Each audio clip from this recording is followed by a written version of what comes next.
엄마, 왜 나만 남겨두고 가셨어요? 낡은 교복을 입은 소녀가 무덤을 끌어안고 흐느낀다. 너 누구니? 선영이 살아 돌아온 듯한 예리한 눈, 오똑하면서 지적인 코, 꽉 다문 입. 말수는 아이의 얼굴을 보고 혼절할 듯 충격을 받는다. 저는 이 무덤은 저희 엄마예요. 뭐라고 말도 안 돼! 선미는 의심의 눈빛으로 노려보고 최말수는 심장이 멎을 듯한 충격에 희비가 교차한다. 오늘 사연 시작하기 전에 무료 버튼인 구독과 좋아요 꼭 눌러주세요. 그러면 여러분들에게 복이 찾아올 거예요. 서울 강남구 테헤랄로의 높은 빌딩 꼭대기층 최말순 회장의 사무실에는 오늘도 긴장감이 감돌고 있었습니다. 75세의 나이에도 불구하고 그녀의 눈빛은 여전히 날카로웠죠. 책상 위에는 각종 기업 보고서들이 산처럼 쌓여 있었고 벽면에는 수많은 표창장과 상패들이 빼곡히 걸려 있었습니다. 최말수는 이 나라 굴지의 재벌 그룹을 일궈낸 입지전적인 인물이었습니다. 아무것도 없던 시절 작은 구멍가게에서 시작해서 지금의 거대한 기업 제국을 건설한 것이죠. 사람들은 그녀를 강철 여장부라고 불렀습니다. 그 누구도 꺾을 수 없는 의지와 추진력을 가진 여성이라는 뜻이었죠. 하지만 그런 그녀에게도 감출 수 없는 상처가 있었습니다. 바로 8년 전 세상을 떠난 첫째 딸 이선영의 죽음이었습니다. 44살의 나이에 갑작스럽게 세상을 떠난 딸의 빈자리는 그 어떤 성공으로도 메울 수 없는 공허함이었죠. 선영이는 어릴 적부터 총명하고 아름다웠지만 어머니의 강압적인 교육 방식에 반발하며 성인이 된 후 집을 나갔습니다. 그 후로 모녀 사이에는 깊은 골이 패였죠. 회장님, 오늘 오후 이사회 회의가 예정되어 있습니다. 비서가 조심스럽게 말을 건넸습니다. 하지만 최말수는 창밖을 바라보며 깊은 생각에 잠겨 있었습니다. 그녀의 마음속에는 언제나 한 사람이 자리하고 있었거든요. 회사 일보다도 그 어떤 중요한 약속보다도 우선되는 존재가 있었습니다. 이사회는 선미한테 맡겨. 나는 선산에 다녀와야 해. 최말순의 목소리에는 거부할 수 없는 단호함이 묻어났습니다. 비서는 더 이상 아무 말도 하지 못했죠. 회장님이 선산 무덤을 찾는 것은 이제 일상이 되어 있었으니까요. 비가 오나 눈이 오나 아프나 건강하나 상관없이 매일 같은 시간에 그곳을 향했습니다. 사무실 밖으로 나온 최말수는 엘리베이터를 타고 지하 주차장으로 내려갔습니다. 평소처럼 검은색 벤츠가 기다리고 있었죠. 운전기사 김 기사는 이미 이 일정에 익숙해져 있었습니다. 회장님, 오늘도 선산으로 가시겠습니까? 그래, 김 기사. 오늘도 부탁합니다. 최말순의 목소리에는 피로가 묻어났습니다. 차는 서울을 벗어나 경상북도 선산을 향해 달렸습니다. 목적지는 그곳에 있는 딸 선영이의 무덤이었죠. 차창 밖으로 스쳐 지나가는 풍경들을 바라보며 최말순의 마음은 무거웠습니다. 8년이라는 세월이 흘렀지만 여전히 그날의 아픔은 생생했거든요. 선영이가 마지막 숨을 거둘 때 곁에 있어주지 못했던 것이 평생의 한으로 남아 있었습니다. 운전기사는 백미러를 통해 회장님의 표정을 살폈습니다. 매일 반복되는 이 여행을 통해 회장님의 마음을 조금이나마 이해할 수 있었죠. 때로는 회장님이 차 안에서 조용히 눈물을 흘리는 모습을 목격하기도 했습니다. 그럴 때면 가슴이 아팠죠. 그 강인한 여장부도 결국 딸을 잃은 평범한 어머니였으니까요. 2시간여의 여행 끝에 차는 선산의 한적한 언덕에 도착했습니다. 그곳에는 정갈하게 조성된 선영이의 무덤이 있었죠. 최말수는 미리 준비해온 하얀 국화꽃 한 다발을 조심스럽게 들고 무덤 앞으로 걸어갔습니다. 선영아, 엄마가 왔다. 그녀의 목소리에는 깊은 그리움이 묻어났습니다. 무덤 앞에 앉은 최말수는 평소 회사에서 보던 강인한 모습과는 전혀 달랐습니다. 그저 딸을 잃은 평범한 어머니의 모습이었죠. 그녀는 선영이가 어릴 적 좋아했던 이야기들을 들려주기 시작했습니다. 마치 딸이 살아서 듣고 있는 것처럼 말이에요. 선영아, 너 기억하니? 어릴 때 엄마가 바빠서 혼자 밥을 먹던 너를 보고 얼마나 마음이 아팠는지. 그때 너는 엄마에게 괜찮다. 나 혼자서도 잘 먹을 수 있어라고 말했었지. 그 모습이 얼마나 기특하고도 안쓰러웠는지 모른다. 최말순의 목소리는 점점 떨렸습니다. 딸이 살아있을 때는 바쁜 사업 때문에 제대로 보살피지 못했던 것이 늘 가슴에 걸렸습니다. 회사 일에만 매몰되어 정작 가장 소중한 것들을 놓쳤던 거죠. 그래서 죽은 후에라도 이렇게 매일 찾아와 마음을 전하고 있었던 것입니다. 늦었지만 지금이라도 어머니의 사랑을 전하고 싶었거든요. 그때 뒤에서 차문이 열리는 소리가 들렸습니다. 둘째 딸 이선미가 못마땅한 표정으로 내려왔습니다. 42살의 선미는 어머니와 달리 세련된 정장 차림이었지만 얼굴에는 불만이 가득했습니다. 그녀는 어머니가 매일 이곳을 찾는 것을 못마땅하게 여기고 있었거든요. 선미는 어머니 뒤로 걸어와 서서 한숨을 깊게 쉬었습니다. 엄마, 또 여기 오셨네요. 선미의 목소리에는 짜증이 섞여 있었습니다. 언니는 이미 죽었잖아요. 살아있을 때는 버려놓고서 왜 죽고 나서야 이렇게 집착하시는 거예요? 최말수는 딸의 말에 가슴이 찔렸지만 아무 말도 하지 않았습니다. 선미의 말이 틀린 것은 아니었거든요. 선영이가 집을 나간 후 연락을 끊었을 때 자존심 때문에 먼저 손을 내밀지 못했던 것이 사실이었습니다. 하지만 이제 와서 후회해도 소용없는 일이었죠. 시간은 되돌릴 수 없으니까요. 엄마는 항상 언니만 생각하세요. 저는 평생 곁에서 엄마를 모셔왔는데도 말이에요. 선미가 계속해서 불만을 토로했습니다. 회사 일도 집안 일도 다 제가 처리하고 있잖아요. 그런데 왜 죽은 언니만 그리워하시는 거예요? 저는 지금 여기 살아서 엄마를 모시고 있는데요. 선미의 목소리에는 오랫동안 쌓인 서운함이 묻어났습니다. 어릴 적부터 언니는 총명하고 예뻤지만 반항적이었고 자신은 평범하지만 순종적이었죠. 하지만 어머니의 관심은 언제나 언니에게만 향해 있었습니다.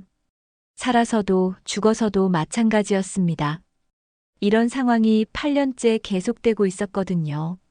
최말수는 여전히 무덤을 바라보며 조용히 서 있었습니다. 바람이 불어와 국화꽃잎들이 살랑살랑 흔들렸습니다. 그 모습이 마치 살아있는 선영이가 인사하는 것 같아 보였죠. 선미는 어머니의 모습을 보며 한숨을 깊게 내쉬었습니다. 이런 일이 벌써 몇 년째 반복되고 있었지만 어머니는 변하지 않았습니다. 해가 서쪽으로 기울어갈 무렵 최말수는 마지막으로 무덤 앞에 절을 올렸습니다. 선영아, 엄마가 내일 또 올게. 아프지 말고 편히 쉬어라. 그리고 천천히 자리에서 일어났습니다. 무릎이 아팠지만 참았습니다. 딸을 위해서라면 이 정도 아픔은 아무것도 아니었거든요. 차 안은 조용했습니다. 최말수는 창밖을 바라보며 생각에 잠겼고 선미는 스마트폰을 들여다보며 회사 업무를 처리하고 있었습니다. 모녀 사이의 거리감이 느껴지는 순간이었죠. 서울로 향하는 길, 두 사람 모두 각자의 마음속에 서로 다른 감정을 품고 있었습니다. 내일도 이런 일상이 반복될 것이라는 걸 알면서도 말이에요. 다음 날 아침, 최말수는 평소처럼 일찍 일어났습니다. 하지만 오늘은 뭔가 다른 느낌이 들었죠. 가슴 한편이 묘하게 설레는 것 같았습니다. 이유를 알 수 없는 예감이 그녀를 감쌌거든요. 세수를 하며 거울 속 자신을 바라보던 최말수는 오늘도 선영이를 만나러 가야겠다고 마음먹었습니다. 회사에서 오전 업무를 처리하던 중 선미가 사무실로 들어왔습니다. 엄마, 오늘도 선산에 가시는 거죠? 저도 함께 가겠어요. 선미의 제안에 채말수는 조금 의외라는 표정을 지었습니다. 평소 선미는 무덤 참배를 탐탁지 않게 여겼거든요. 왜 갑자기? 어제는 그렇게 싫어했으면서. 채말순이 의아해하며 물었습니다. 선미는 어색하게 웃으며 대답했죠. 그냥 가끔은 언니한테 인사라도 해야죠. 그리고 요즘 엄마 혼자 다니시는 게 걱정되기도 하고요. 사실 선미에게는 다른 이유가 있었습니다. 어머니가 매일 무덤을 찾는 것이 못마땅했지만 혹시나 무슨 일이라도 생길까봐 걱정되었던 거죠. 나이 75세의 어머니가 혼자 먼 길을 다니는 것이 마음에 걸렸습니다. 오후가 되자 모녀는 함께 경북 선산으로 향했습니다. 차 안에서 선미는 계속해서 회사 업무 이야기를 꺼냈습니다. 엄마, 이번 분기 실적이 생각보다 좋지 않아요. 좀 더 신경 써주셔야 할 것 같은데요. 하지만 채말순의 마음은 이미 딸 선영이에게 가 있었습니다.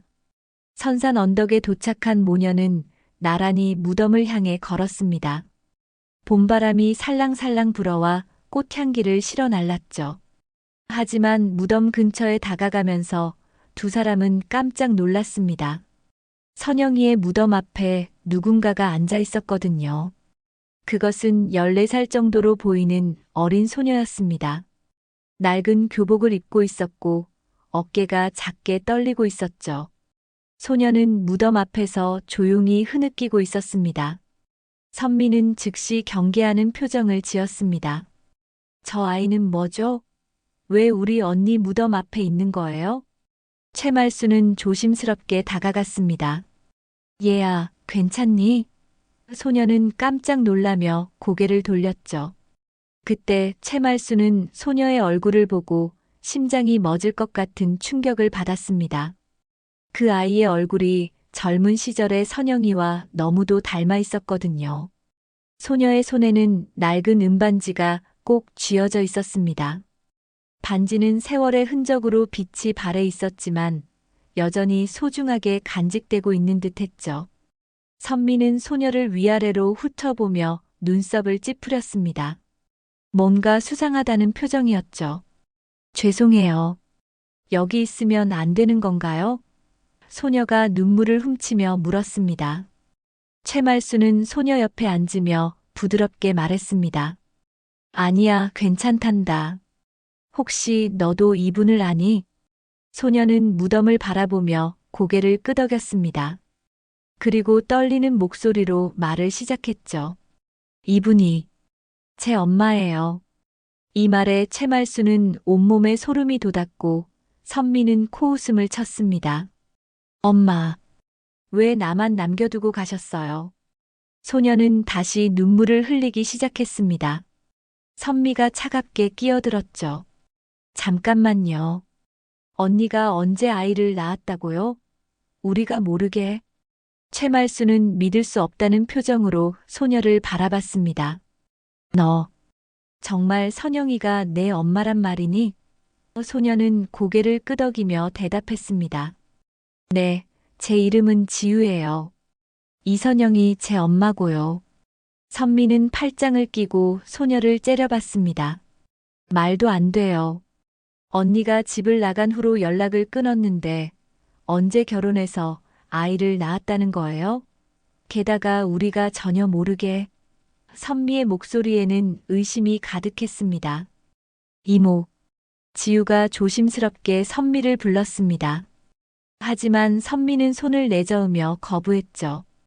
이모라고 부르지 마세요. 당신이 정말 우리 조카인지 확실하지도 않은데.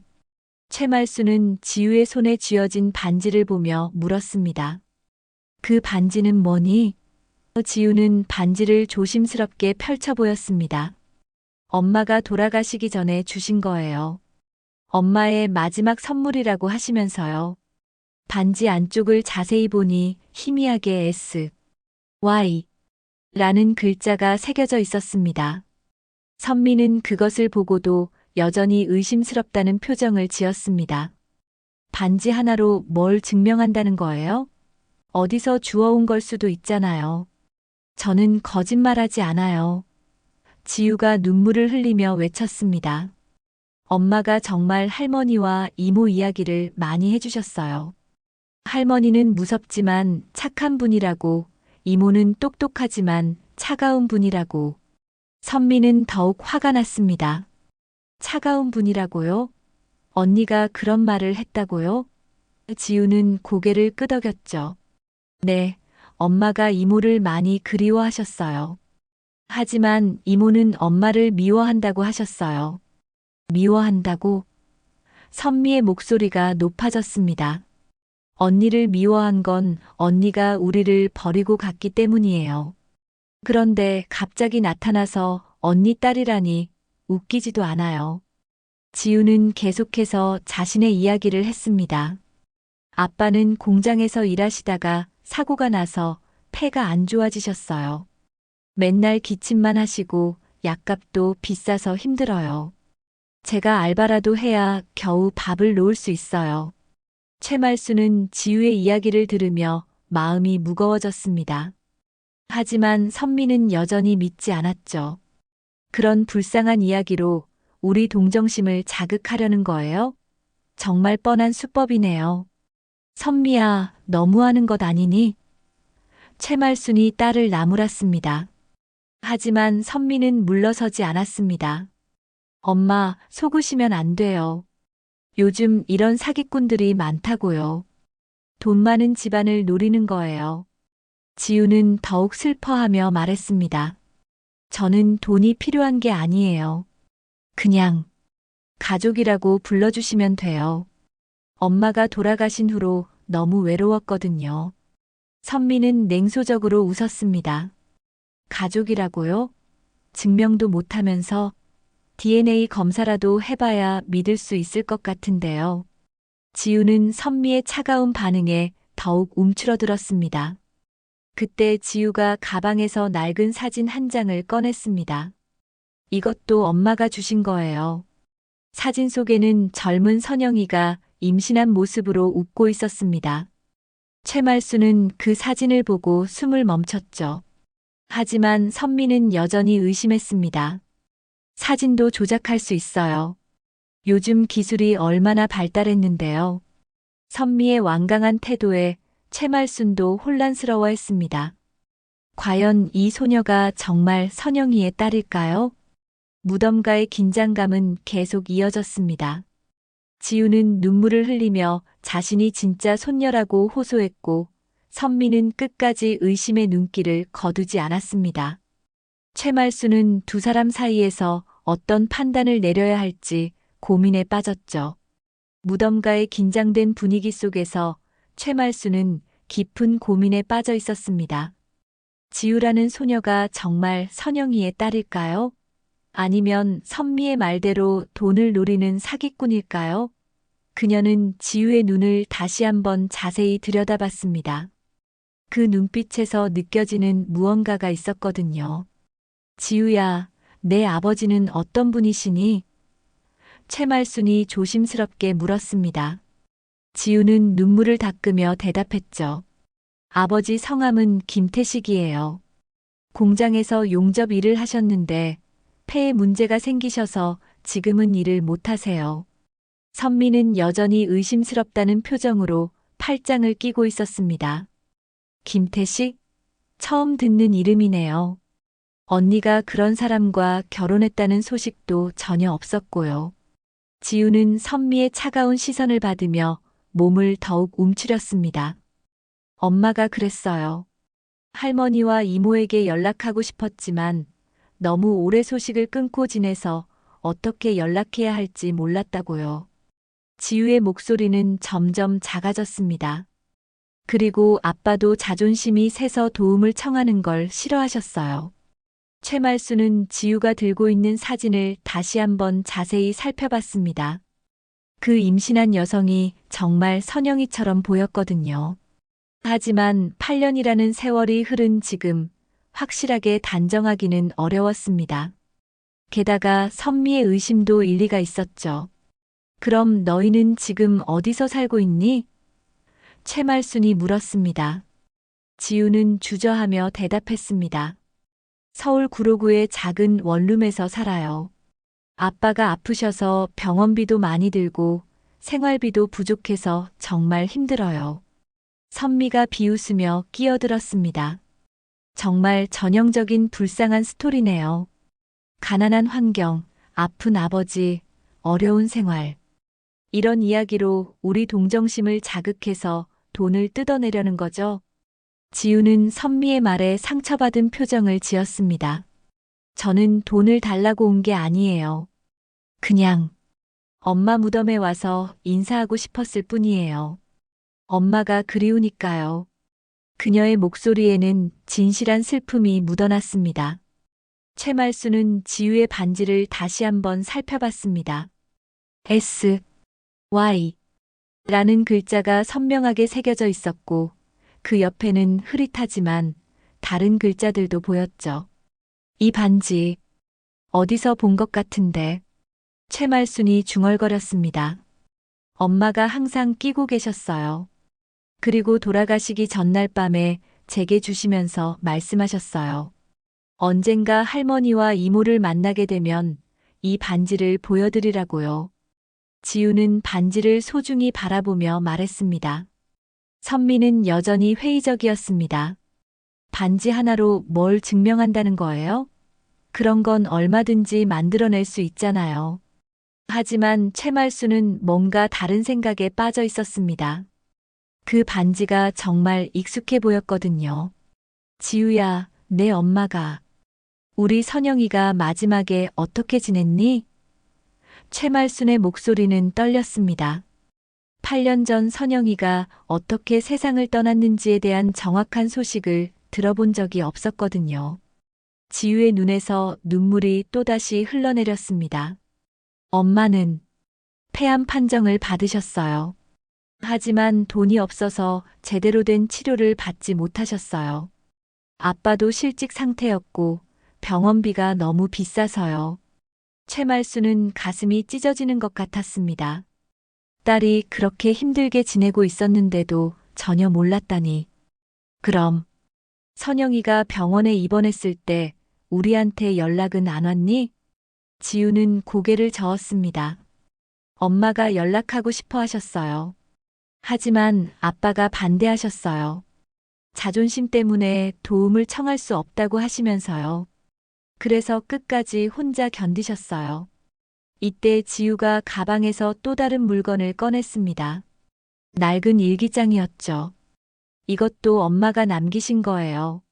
제게 주시면서 할머니께 보여드리라고 하셨어요. 지우는 일기장을 조심스럽게 최말순에게 건넸습니다. 최말순은 떨리는 손으로 일기장을 받아들었습니다. 첫 장을 넘기자 익숙한 글씨체가 나타났죠. 분명히 선영이의 글씨였습니다. 엄마에게 미안해요. 그리고 사랑해요. 라고 적혀 있었습니다. 선미도 호기심을 못 이기고 일기장을 들여다봤습니다. 하지만 여전히 의심스럽다는 표정을 지었죠. 일기장도 조작할 수 있어요. 언니 글씨를 따라 쓴 걸 수도 있고요. 최말수는 일기장을 더 넘겨보았습니다. 그 안에는 임신 과정과 지우를 키우며 겪은 어려움들이 자세히 기록되어 있었죠. 태식이와 결혼했지만 엄마에게 알릴 용기가 없다. 자존심 때문에 먼저 연락할 수도 없고, 이런 내용들이 빼곡히 적혀 있었습니다. 정말 그랬다면 왜 병원 기록도 사망진단서도 없는 거예요? 그런 중요한 서류들은 어디 있나요? 선미가 계속해서 의심했습니다.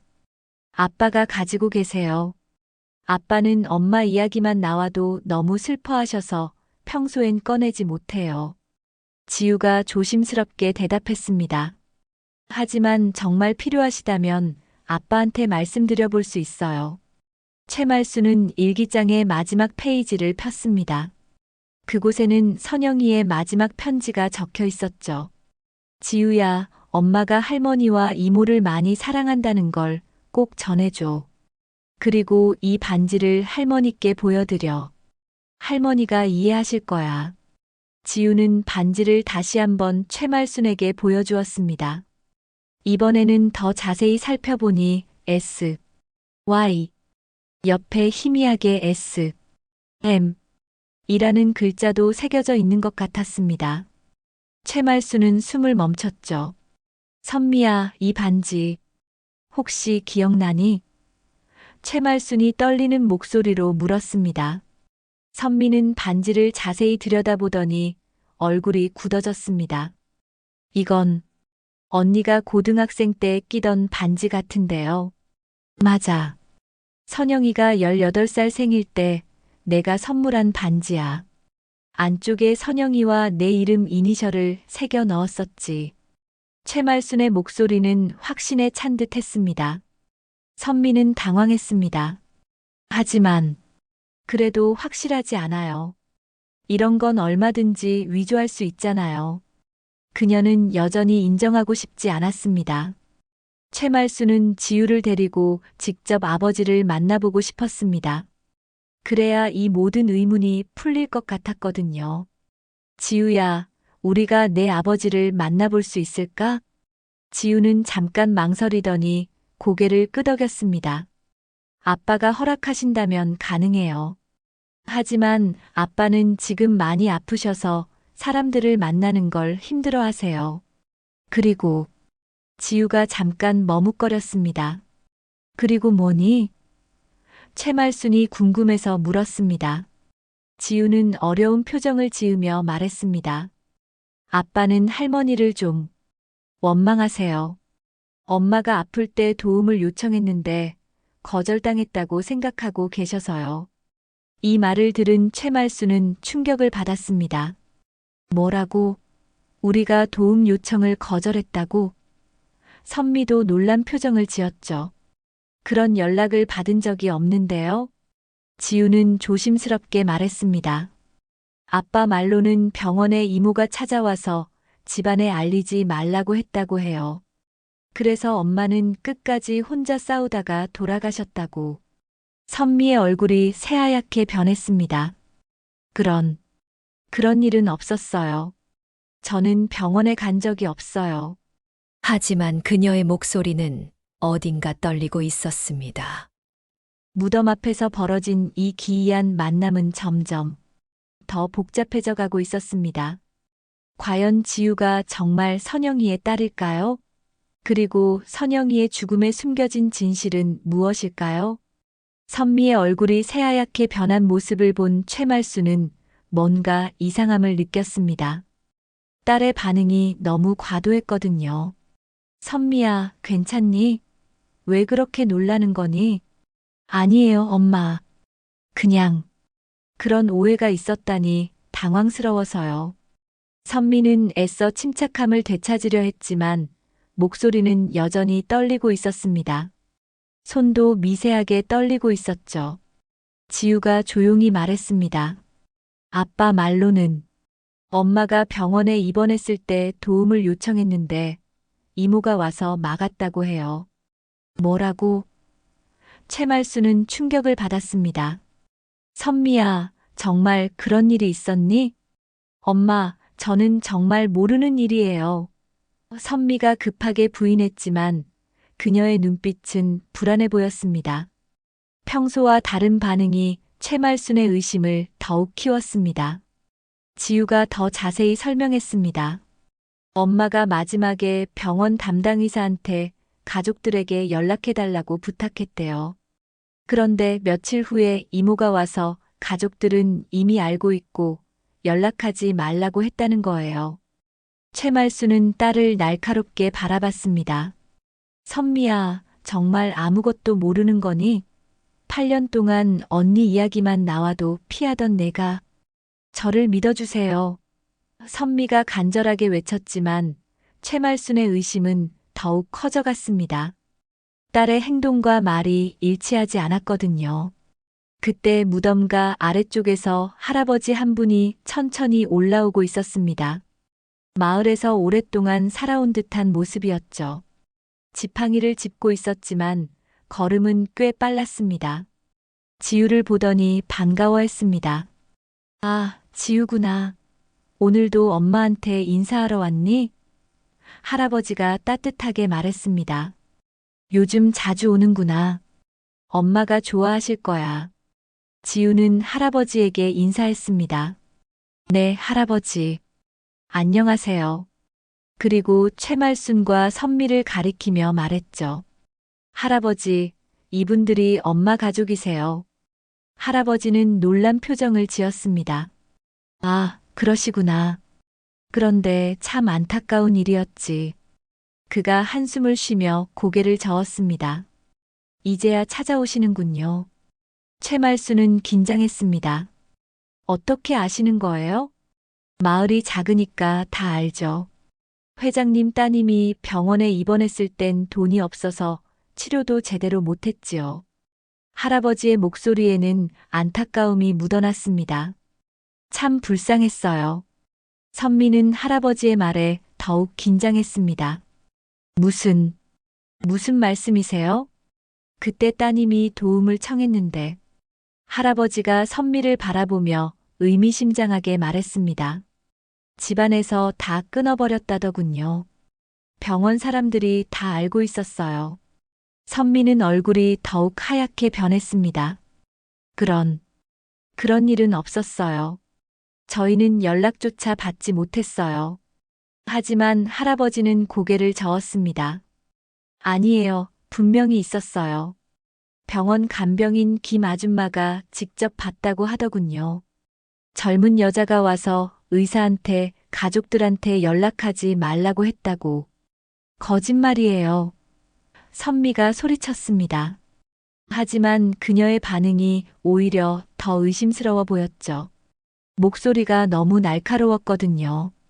할아버지는 차분하게 계속 말했습니다. 그 여자가 선영 씨한테 말했어요. 가족들은 너를 용서하지 않을 거야. 혼자 알아서 해라고 말이에요. 최말수는 충격에 눈을 감았습니다. 그땐 선영이의 소식이 오지 않았는데 그녀의 목소리는 떨렸습니다. 지우가 눈물을 흘리며 말했습니다. 엄마가 그 말을 듣고 완전히 절망하셨대요. 그 후로는 가족 이야기를 꺼내지도 않으셨어요. 할아버지가 안타까워하며 말했습니다. 그래서 선영 씨가 끝내 홀로 죽어간 겁니다. 마지막까지 가족들을 기다리면서요. 엄마, 미안해라는 말만 계속 중얼거렸다고 해요. 최말수는 가슴이 찢어지는 것 같았습니다. 딸이 그렇게 자신을 그리워하며 죽어갔다는 사실이 너무 아팠거든요. 선미는 더 이상 견딜 수 없었습니다. 그만해요. 그런 이야기 그만하라고요. 그녀는 울음을 터뜨리며 소리쳤습니다. 지우가 계속해서 말했습니다. 엄마가 돌아가시기 전에 저한테 말씀하셨어요. 지우야, 할머니는 좋은 분이야. 하지만 이모는 엄마를 미워해. 그래서 우리는 혼자 살아야 해라고. 최말수는 선미를 바라보며 떨렸습니다. 내가 언니를 죽음으로 내몬 거냐? 아니에요, 엄마. 선미가 절망적으로 외쳤습니다. 저는 그냥. 하지만 더 이상 말을 잇지 못했습니다. 그때 지우의 핸드폰이 울렸습니다. 아버지의 전화였죠. 아빠, 무슨 일이세요? 지우가 받았습니다. 전화 너머에서 거친 기침 소리와 함께 분노에 찬 목소리가 들렸습니다. 지우야, 혹시 지금 그 사람들이랑 같이 있니? 목소리가 들리는데. 네, 아빠. 할머니와 이모가 같이 계세요. 이모라고 하지 마. 아버지의 목소리가 커졌습니다. 그 여자는 내 엄마를 버렸어. 엄마가 죽어갈 때 도움을 거부한 사람이야. 전화 소리가 워낙 커서 최말순과 선미도 다 들을 수 있었습니다. 최말순은 더욱 충격을 받았죠. 아빠, 진정하세요. 지우가 아버지를 달랬지만 아버지의 분노는 쉽게 가라앉지 않았습니다. 8년 전 그 여자가 병원에 와서 뭐라고 했는지 아니?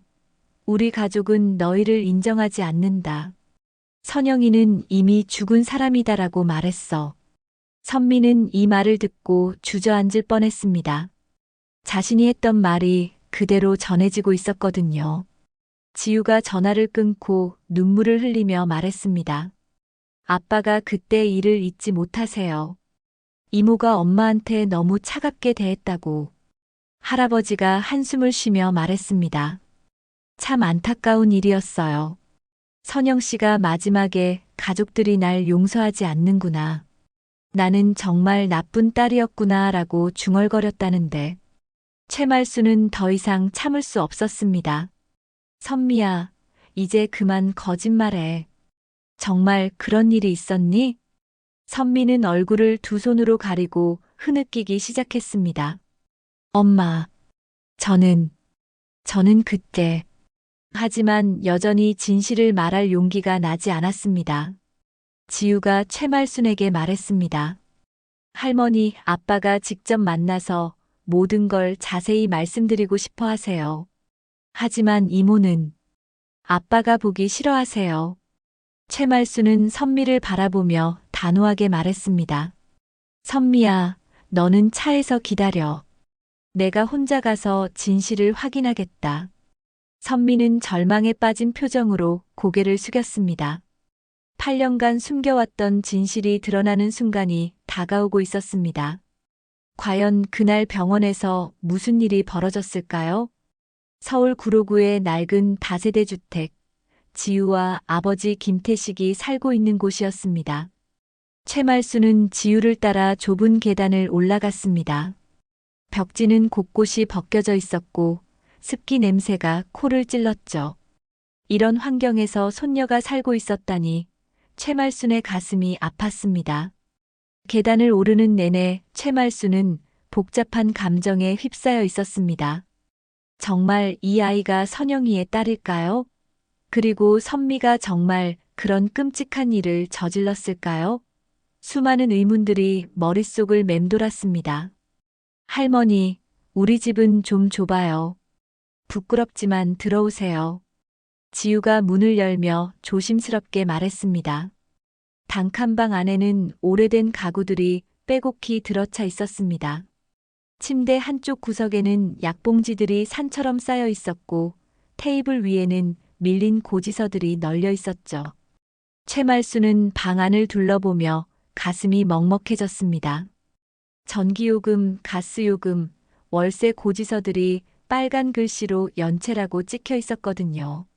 손녀가 이런 어려운 환경에서 아픈 아버지를 돌보며 살고 있었다니. 아빠, 할머니 오셨어요. 지우가 침대에 누워있는 아버지에게 말했습니다.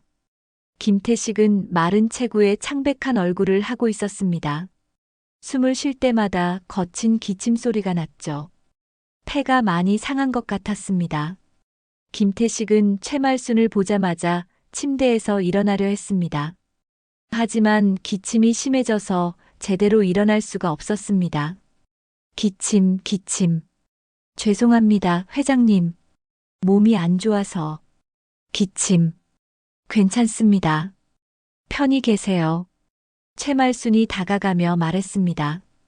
김태식의 모습을 보니 정말 많이 아픈 것 같았습니다. 얼굴은 야위었고 눈가에는 고생의 흔적이 역력했죠. 병마와 가난이 이 남자를 얼마나 괴롭혔는지 한눈에 알 수 있었습니다. 회장님, 김태식이 떨리는 목소리로 말을 시작했습니다. 제 아내는 결국 돈이 없어서 제대로 치료도 못 받고 죽었습니다. 회장님, 당신이 문을 열어줬다면 지금도 살아 있었을 겁니다. 최말수는 가슴이 찔렸습니다. 무슨 말씀이세요? 저희는 선영이가 아프다는 소식조차 몰랐는데요. 소식을 몰랐다고요? 김태식이 분노에 찬 목소리로 말했습니다. 분명히 병원에서 연락했다고 했는데요.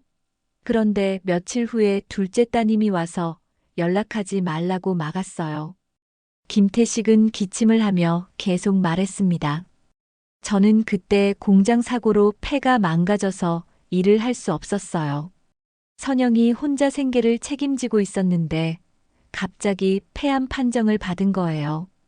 선미가 정말 병원에 갔다고요? 최말수는 믿을 수 없다는 표정을 지었습니다. 김태식은 고개를 끄덕였습니다. 네, 분명히 봤어요. 키가 크고 정장을 입은 여자였어요. 자신이 선영이의 동생이라고 했죠. 그리고 의사한테 가족들은 이미 상황을 알고 있으니 더 이상 연락하지 말라고 했어요. 지우가 아버지 옆에 앉으며 말했습니다. 아빠, 그때 이모가 엄마한테 뭐라고 했는지도 말씀해 주세요. 김태식은 숨을 고르며 그날의 기억을 떠올렸습니다. 선영이가 폐암 말기 판정을 받았을 때 저희는 정말 절망했어요. 치료비가 몇 천만 원이 필요했는데 저는 사고로 실직한 상태였거든요. 선영이는 처음엔 가족들에게 연락하기를 거부했어요. 자존심 때문이었죠. 하지만 병이 악화되면서 마지막으로 용기를 냈던 거예요. 김태식의 목소리에는 그때의 절망감이 고스란히 담겨 있었습니다. 최말수는 가슴이 아팠습니다. 그래서 선영이가 마지막에 저희에게 연락하려 했던 거군요. 네, 선영이가 병원 담당 의사에게 간청했어요. 제발 어머니에게만 연락해달라. 마지막으로 용서를 구하고 싶다고 말이에요. 김태식이 기침을 하며 말했습니다. 그런데 며칠 후에 그 여자가 나타났어요. 처음에는 정말 가족이 온 줄 알고 선영이가 얼마나 기뻐했는지 모르세요. 김태식의 목소리가 떨렸습니다. 지우가 끼어들어 말했습니다. 엄마가 그때 얼마나 기뻐하셨는지 아빠가 자주 말씀해 주세요. 드디어 할머니를 만날 수 있다고 생각하셨다고요. 맞아요. 선영이가 드디어 엄마가 날 용서해 주려나 봐라고 말하며 눈물을 흘렸어요. 그런데 김태식이 말을 멈췄습니다. 그런데 어떻게 됐나요? 최말순이 조급하게 물었습니다. 김태식은 분노에 찬 목소리로 말했습니다. 그 여자가 선영이한테 말했어요. 우리 가족은 너를 인정하지 않는다. 선영이는 이미 죽은 사람이다. 다시는 연락하지 말아라고. 뭐라고? 최말수는 충격에 휩싸였습니다. 그런 잔인한 말을 누가 했다는 것일까요? 그뿐만 아니에요. 내가 낳은 아이도 우리 가족이 아니다. 혼자 알아서 키우든지 말든지 우리는 상관없다라고도 했어요. 김태식의 목소리는 분노로 떨렸습니다. 지우가 아버지의 손을 꼭 잡으며 말했습니다. 아빠, 진정하세요. 이제 할머니가 오셨잖아요. 최말수는 온몸이 떨렸습니다. 선영이가 그 말을 듣고 어떻게 했나요? 완전히 무너졌어요. 그 후로는 치료 의지도 잃고 어차피 가족들은 날 받아주지 않을 거야라고 말하며 체념했죠. 김태식이 안타까워하며 말했습니다. 그리고 제게 말했어요. 태식아, 우리 지우만큼은 잘 키워줘. 저 차가운 사람들한테는 절대 맡기면 안 되라고요. 김태식의 목소리가 더욱 떨렸습니다. 최말수는 이 모든 이야기를 들으며 분노가 치밀어 올랐습니다. 누가 감히 죽어가는 딸에게 그런 잔인한 말을 했을까요? 그리고 그 사람이 정말 선미였을까요? 그 여자가 정말 우리 선미였나요? 최말순이 떨리는 목소리로 물었습니다. 김태식은 확실하게 대답했습니다. 네, 분명해요. 선영이가 그 여자를 보고 선미야, 제발 도와줘라고 애원했거든요. 하지만 그 여자는 냉정하게 이미 늦었어. 너는 혼자 죽어라고 말했어요. 지우는 눈물을 흘리며 말했습니다. 저는 아무것도 원하지 않아요. 그냥 가족이라고 불러주시면 돼요. 엄마가 그렇게 그리워하던 할머니를 드디어 만났으니까요. 최말수는 지우를 꼭 안아주었습니다. 지우야, 할머니가 늦었지만 이제라도 찾았구나. 앞으로는 할머니가 너와 아빠를 돌봐줄게. 하지만 차 안에서 기다리고 있는 선미는 어떨까요? 진실이 모두 밝혀진 지금 그녀는 어떤 선택을 할까요? 8년간 숨겨온 비밀이 드러나면서 이 가족의 운명은 어떻게 될까요? 최말순이 지우의 집에서 충격적인 진실을 확인하고 있는 동안 차 안에 혼자 남겨진 선미는 극도의 불안감에 휩싸여 있었습니다. 손은 떨리고 있었고 식은땀이 등줄기를 타고 흘러내렸습니다. 8년 전 그날의 기억이 생생하게 되살아났거든요. 이제 끝이구나. 선미가 중얼거렸습니다. 그녀는 핸드폰을 꺼내 여러 번 전화를 걸려다가 포기했습니다. 누구에게 이런 이야기를 털어놓을 수 있겠습니까? 자신이 저지른 일은 변명의 여지가 없었거든요. 창밖을 바라보며 선미는 8년 전 그날을 떠올렸습니다. 병원에서 전화를 받았을 때의 놀라움, 언니가 결혼해서 아이까지 낳았다는 충격, 그리고 그 순간 느꼈던 배신감과 질투심. 모든 것이 어제 일처럼 생생했습니다. 왜 언니만 자유롭게 살고 나는 평생 엄마 곁에서 뒷바라지만 해야 하지? 그때 선미의 마음속에 있던 원망이 다시 떠올랐습니다. 하지만 이제 와서 그런 감정을 변명으로 삼을 수는 없었죠. 1시간이 흘러도 최말수는 돌아오지 않았습니다. 선미는 차에서 내려 건물을 올려다봤습니다. 엄마가 모든 걸 알게 됐을 거야. 그녀의 마음속에는 후회와 두려움이 뒤섞여 있었습니다. 더 이상 거짓말로 버텨낼 수는 없을 것 같았거든요. 그때 최말순이 지우와 함께 건물에서 나왔습니다. 최말순의 얼굴은 분노로 일그러져 있었고 지우는 최말순의 팔을 붙잡고 있었죠. 선미는 어머니의 표정을 보자마자 모든 것이 탈로 났다는 것을 직감했습니다. 엄마. 선미가 다가가려 했지만 최말수는 차가운 눈빛으로 그녀를 노려봤습니다. 평생 본 적 없는 어머니의 표정이었습니다. 선미야. 최말순의 목소리는 얼음처럼 차갔습니다. 8년 전 내가 병원에 갔었구나. 선미는 더 이상 거짓말할 수 없었습니다. 엄마. 저는 지금까지 거짓말했구나. 언니가 죽어갈 때 도움을 요청했는데 내가 막았구나.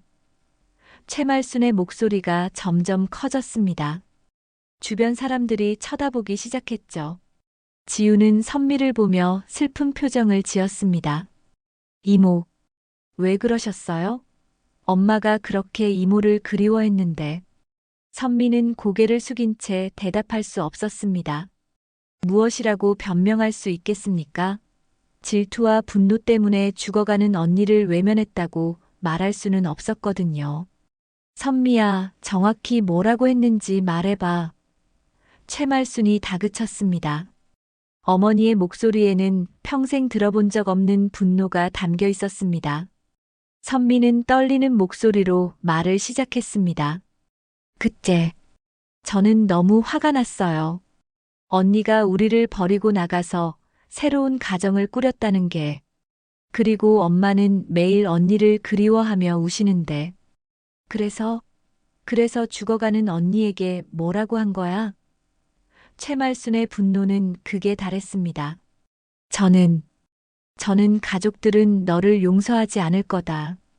혼자 알아서 해라고 말했어요. 선미가 마침내 진실을 털어놓았습니다. 그 순간 지우의 얼굴이 창백해졌습니다. 지우는 충격에 휩싸였습니다. 그럼 엄마가 가족들이 날 버렸다고 말씀하신 게 정말이었구나. 최말수는 선미를 바라보며 몸을 떨었습니다. 내가 언니를 죽음으로 내몬 거구나. 8년 동안 나는 왜 선영이가 연락하지 않았는지 궁금해했는데 내가 막았구나. 엄마, 저는 그때 너무 어렸어요. 질투심 때문에. 선미가 변명하려 했지만 최말수는 들으려 하지 않았습니다. 어렸다고? 너는 그때 34살이었어. 충분히 분별력이 있을 나이였잖아. 최말순이 소리쳤습니다. 주변 사람들이 더 많이 모여들었습니다. 주변에서 지켜보던 사람들이 웅성거리기 시작했습니다. 저 사람들 뭔 일이야? 아, 저 할아버지 집 사람들 같은데. 선미는 더욱 위축되었죠. 엄마, 제발 여기서는 말고. 선미가 부탁했지만 소용없었습니다. 왜? 부끄러워? 내가 저지른 일이 부끄럽다는 걸 알고 있었구나. 최말순은 분노를 감추지 않았습니다. 지우가 최말순을 달랬습니다. 할머니, 진정하세요. 이제 진실을 알았으니까요. 하지만 최말순의 분노는 쉽게 가라앉지 않았습니다. 선미야, 내가 그때 언니에게 정확히 뭐라고 했는지 다 말해봐. 최말순이 계속 다그쳤습니다. 선미는 더 이상 숨길 수 없었습니다.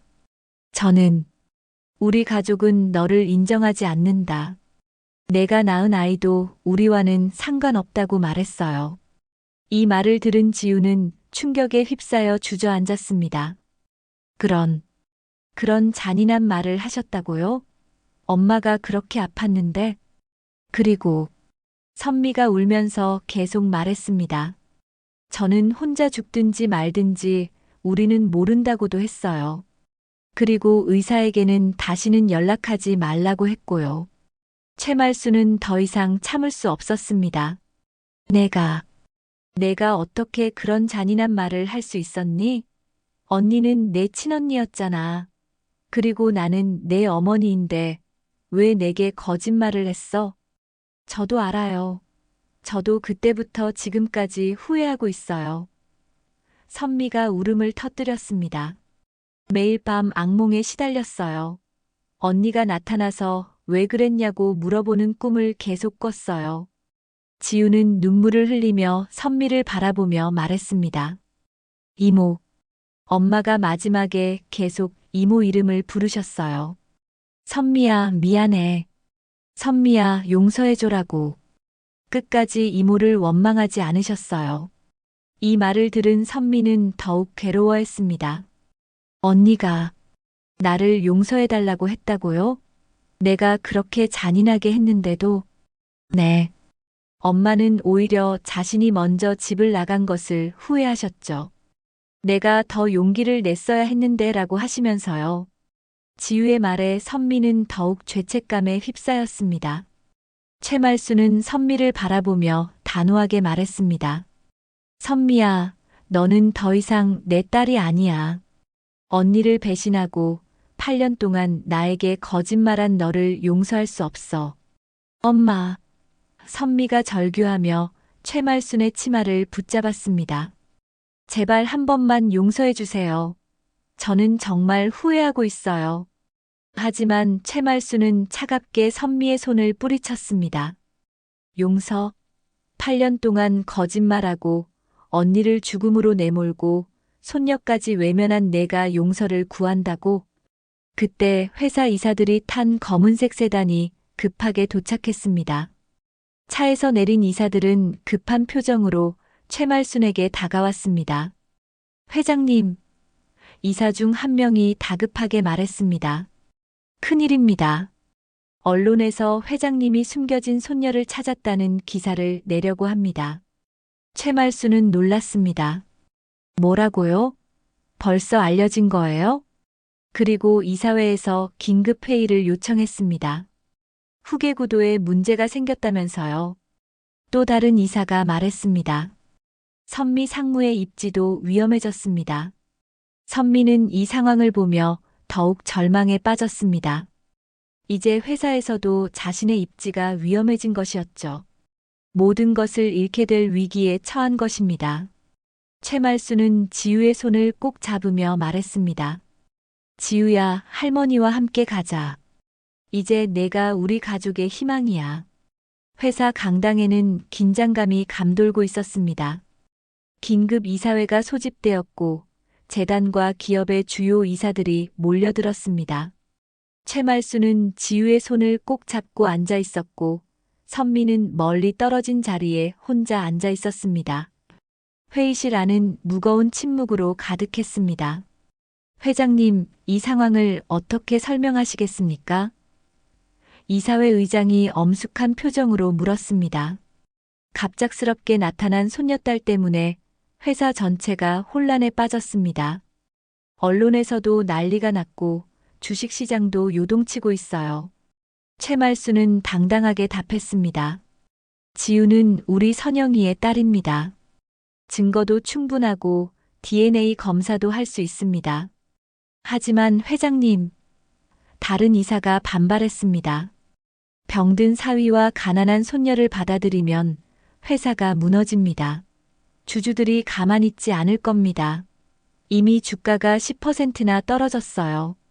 지우는 위축되어 최말순의 옆에 바짝 붙어 앉았습니다. 이런 거대한 회의실과 날카로운 시선들이 부담스러웠거든요. 어른들의 차가운 말들이 마치 자신을 향한 화살같이 느껴졌습니다. 게다가 회장님, 또 다른 이사가 목소리를 높였습니다. 그 아이의 신분이 확실하지도 않잖아요. 요즘 같은 세상에 돈 많은 집안을 노리는 사기꾼들이 얼마나 많은데요. 그렇습니다. 다른 이사들도 동조했습니다. 철저한 신원조사부터 해야 하지 않겠습니까? 그때 회의실 문이 급하게 열렸습니다.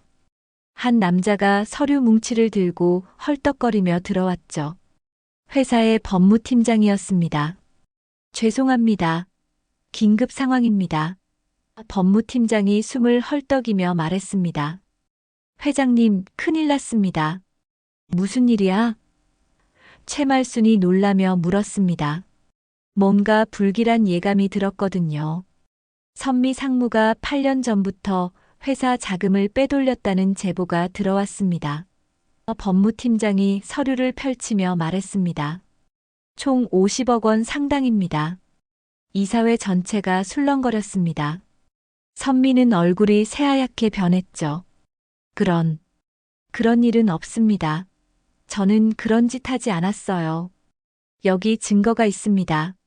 법무팀장이 서류를 보여줬습니다. 8년 전부터 선미 상무 명의로 해외 계좌에 돈이 빠져나간 기록들이에요. 스위스 은행과 케이맨 제도 계좌까지 매월 정기적으로 거액이 송금됐습니다. 최말수는 충격에 휩싸였습니다. 선미야, 이게 정말이니? 내가 정말 회사 돈을 훔쳤니? 선미는 당황하며 부인했습니다. 아니에요, 엄마. 저는 그런 짓 안 했어요. 누군가 저를 모함하는 거예요. 이 모든 게 너무 갑작스러워요. 그러자 이사 중 한 명이 차갑게 말했습니다. 선미 상무, 변명은 그만하시죠. 증거가 이렇게 명확한데요. 은행 거래 내역까지 다 나와 있잖아요. 그런데 말이 안 되는 게 있어요. 또 다른 이사가 끼어들었습니다. 8년 전이면 선영 양이 돌아가신 바로 그 해잖아요. 우연치고는 너무 정확한 시기네요. 선미는 눈물을 흘리며 말했습니다. 저는 정말 모르겠어요. 왜 이런 일이 일어나는 거죠? 언니 일로도 충분히 괴로운데 이제는 저를 범죄자로 만들려고 하시는 거예요? 이사회장이 냉정하게 말했습니다. 선미 상무, 이런 상황에서는 상무직에서 물러나셔야 할 것 같습니다. 회사 이미지에도 치명적이고요. 그럼 후계자는 누가 되는 거죠? 다른 이사가 물었습니다. 설마 갑자기 나타난 그 아이가 되는 건 아니겠죠? 그때 지우가 갑자기 일어서며 말했습니다. 잠깐만요. 뭔가 이상해요. 모든 사람들이 어린 소녀를 바라봤습니다. 어떤 이는 귀찮다는 표정을, 어떤 이는 호기심 어린 표정을 지었죠. 저는 어려서 잘 모르지만 지우가 조심스럽게 말했습니다. 아빠가 그랬어요. 엄마가 돌아가시기 전에 선미는 나쁜 사람이 아니야. 그냥 외로운 사람일 뿐이라고 하셨다고요. 선미는 지우의 말에 눈물을 더욱 쏟아냈습니다. 지우야, 언니가 정말 그런 말을 했니? 그리고 또 이상한 게 있어요. 지우가 계속 말했습니다. 이모가 정말 50억 원이나 되는 돈을 빼돌렸다면 왜 아빠 병원비도 안 도와주셨을까요? 그 많은 돈이 있으면 얼마든지 도울 수 있었을 텐데요. 이사들은 지우의 말에 당황했습니다. 정말 그럴듯한 지적이었거든요. 아이의 순수한 질문이 오히려 핵심을 찌르고 있었습니다. 지우는 법무팀장을 바라보며 물었습니다. 아저씨, 그 증거들 정확히 언제 발견하셨어요? 그게 오늘 오전 10시경에 익명의 제보가 들어와서 법무팀장이 당황하며 대답했습니다. 너무 우연하지 않아요? 제가 나타난 바로 오늘 아침에 지우의 날카로운 지적에 이사들은 서로를 불편하게 쳐다봤습니다. 뭔가 찔리는 구석이 있어 보였거든요. 그때 채말순이 무언가를 깨달았습니다. 잠깐, 혹시 너희들이 지우가 나타날 걸 미리 알고 있었니? 이사회장이 당황하며 말했습니다. 그게 무슨 말씀이십니까? 저희가 어떻게 그런 걸 알 수 있겠어요? 선미야. 채말순이 딸을 바라보며 말했습니다. 8년 전 그날, 너 정말 혼자 병원에 갔었니? 선미는 잠깐 망설이더니 대답했습니다. 아니에요. 사실은 그때 지우가 또 다른 폭탄 발언을 했습니다. 할머니, 아빠가 그러셨어요. 8년 전 이모가 병원에 왔을 때 이모 혼자 온 게 아니라고요. 정장 입은 남자가 차에서 기다리고 있었다고 해요. 그리고 그 남자가 이모한테 뭔가 지시하는 모습도 봤다고 하셨어요. 이 말에 모든 사람들이 충격에 휩싸였습니다. 이사들의 얼굴이 미묘하게 변했거든요. 선미는 갑자기 뭔가를 떠올렸습니다. 맞아. 그때 김 이사님이 저와 함께 갔었어요. 저 혼자 결정한 게 아니라 김 이사님이 회사를 위해서 끊어내야 한다고 했거든요. 김 이사는 얼굴이 새하얗게 변했습니다. 그런 말씀은 오해입니다. 오해라고요? 채말순의 목소리가 점점 커졌습니다. 내 딸을 시켜서 선영이를 버리게 한 게 오해라고요? 지우가 더욱 날카롭게 물었습니다. 그럼 오늘 갑자기 나타난 이모의 횡령 증거도 우연일까요? 8년간 숨어있던 증거가 하필 제가 나타난 오늘 발견됐다고요? 김 이사는 당황하며 변명했습니다. 아닙니다. 그건 정말 우연히 발견된 거예요. 우연? 채말순이 분노에 떨었습니다. 8년 전에도 우연이고 오늘도 우연이라고 너희들이 우리 가족을 파괴하려고 계획한 거 아니야? 과연 이 모든 음모의 배후에는 누가 있을까요? 그리고 선영이의 죽음에는 더 큰 비밀이 숨어 있는 것일까요? 김 이사의 당황하는 모습을 본 채말순은 모든 퍼즐이 맞춰지기 시작했다는 것을 느꼈습니다. 김 이사, 정직하게 대답해. 8년 전 너희들이 무슨 짓을 한 거야? 김 이사는 식은땀을 흘리며 변명했습니다. 회장님, 저희는 정말 회사를 위해서. 회사를 위해서? 채말순의 목소리가 차갑게 변했습니다. 내 딸을 죽음으로 내몬 게 회사를 위해서였다고? 그때 지우가 가방에서 또 다른 물건을 꺼냈습니다. 녹음기였죠. 할머니, 아빠가 저한테 이걸 주셨어요. 혹시 모르니까 들고 다니라고 하시면서요. 그게 뭐니? 채말순이 물었습니다. 회의실의 모든 사람들이 그 작은 녹음기를 주목했습니다. 8년 전 이모가 병원에 왔을 때 아빠가 몰래 녹음한 거예요. 엄마와 이모의 대화 내용이 다 들어있어요. 지우가 녹음기를 켰습니다. 회의실은 순간 조용해졌습니다. 녹음기에서 흘러나온 목소리는 선영이의 것이었습니다. 선미야, 제발 도와줘. 나는 정말 죽을 것 같아. 지우도 있고. 그리고 선미의 차가운 목소리가 이어졌습니다. 언니, 나는 김 이사님 말을 들어야 해. 회사 이미지를 위해서 언니는 없던 일로 해야 한다고 해. 녹음기 속에서 또 다른 남자 목소리가 들렸습니다. 선미양, 빨리 끝내세요. 오래 끌면 안 됩니다. 감정에 휘둘리지 마시고요. 김 이사는 그 목소리를 듣고 완전히 무너졌습니다. 그건 제 목소리가 아닙니다. 최말수는 분노에 떨었습니다. 내가 지시한 거구나. 내 딸을 버리라고. 선미도 충격에 휩싸였습니다. 저는 그때 김 이사님 말을 따라야 한다고 생각했어요. 회사를 위해서라고 하시니까. 제가 너무 어리석었어요. 녹음기는 계속 이어졌습니다. 선영이의 절규하는 목소리가 들렸죠. 그럼 내 딸은 어떻게 해? 지우는 어떻게 키우라고? 아이는 죄가 없잖아. 김 이사의 목소리가 냉정하게 답했습니다. 그런 건 당신이 알아서 하세요. 회사와는 상관없는 일이니까. 애초에 집 나갈 때 각오했어야죠. 이사회 전체가 충격에 휩싸였습니다. 자신들의 동료가 이런 잔인한 일을 저질렀다는 사실을 믿을 수 없었거든요. 이사회장이 떨리는 목소리로 말했습니다. 김 이사, 이게 정말 당신 목소리입니까? 김 이사는 더 이상 부인할 수 없었습니다. 저는 정말 회사를 위해서였습니다. 선영양이 살아서 돌아오면 후계 구도가 복잡해질 거라고 생각했어요. 그래서 내 딸을 죽게 내버려 둔 거야? 최말순이 소리쳤습니다. 그리고 선미의 횡령 의혹도 당신이 조작한 거죠? 김 이사는 고개를 숙였습니다. 죄송합니다. 모든 게 제 잘못입니다. 선미 상무의 횡령도 제가 만들어낸 거짓 증거입니다. 지우가 마지막 증거를 꺼냈습니다. 선영이가 죽기 전에 남긴 편지였죠. 할머니, 이걸 읽어보세요. 엄마가 마지막에 쓰신 거예요. 최말수는 떨리는 손으로 편지를 받았습니다. 엄마에게. 저는 이제 진실을 알았어요. 선미가 저를 버린 게 아니라 누군가 선미를 조종한 거라는 걸요.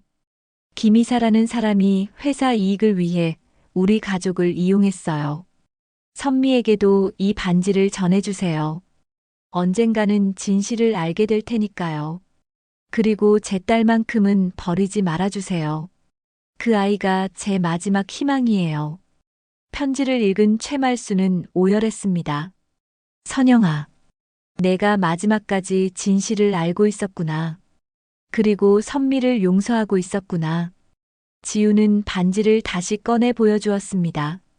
이번에는 더 자세히 보니 S, Y, 와 함께 S, M, 이 선명하게 새겨져 있었습니다.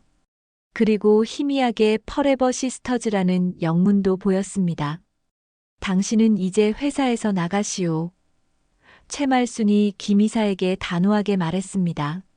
그리고 법적 책임도 져야 할 겁니다. 1년이 흘렀습니다. 최말순은 법무팀을 불러 유산 상속에 관한 중요한 발표를 했습니다. 내 전 재산의 60%는 지우에게, 40%는 선미에게 상속합니다. 단 선미는 경영에서 완전히 손을 떼고 지우가 성인이 될 때까지 후견인 역할만 하도록 합니다. 선미는 이 결정에 전적으로 동의했습니다. 엄마, 저는 이제 다른 일을 하고 싶어요. 그동안 회사 일만 하느라 정작 중요한 걸 놓쳤거든요. 어떤 일을 하고 싶니? 최말순이 물었습니다. 아픈 아이들을 돕는 자선단체를 만들고 싶어요. 언니처럼 홀로 아파하는 사람들이 더 이상 없도록 말이에요. 선영 자선재단을 만들어서 의료비가 없는 환자들을 도울 거예요. 선미의 목소리에는 진심이 담겨 있었습니다. 최말수는 딸의 변화에 감동했습니다. 그래, 그게 진짜 속죄야. 내가 저지른 죄를 선행으로 갚아나가는 거지. 지우는 이제 16살이 되었고 경영학을 배우며 회사 일을 차근차근 익히고 있었습니다. 할머니, 저는 아직 어려서 많이 부족해요. 하지만 매일 경영 수업을 듣고 현장 경험도 쌓으려고 노력하고 있어요. 그래, 천천히 해. 너에게는 시간이 많으니까. 진짜 리더가 되려면 사람을 이해하는 마음부터 길러야 해. 최말순이 지우의 머리를 쓰다듬었습니다. 지우는 주말마다 선미가 운영하는 자선단체에서 봉사활동도 했습니다. 이모, 이렇게 어려운 사람들을 돕는 일이 이렇게 뿌듯한 줄 몰랐어요. 그래, 지우야. 진정한 리더는 약한 사람들을 보살필 줄 아는 사람이야. 내 엄마가 그런 사람이었거든. 선미가 지우를 바라보며 말했습니다. 어느 봄날, 세 사람은 다시 선영이의 무덤을 찾았습니다. 이번에는 건강해진 김태식도 함께였습니다. 무덤 주변에는 아름다운 꽃들이 만발해 있었죠. 최말수는 무덤 앞에서 속삭였습니다. 선영아, 이제야 모든 걸 정리했다. 지우는 내가 꿈꿨던 대로 훌륭하게 자라고 있고, 선미는 착한 일을 하며 속죄하고 있단다. 그리고 유산도 공정하게 나눠줬어. 지우가 주인이지만 선미도 함께 도울 거야. 지우는 무덤에 새꽃을 올리며 말했습니다.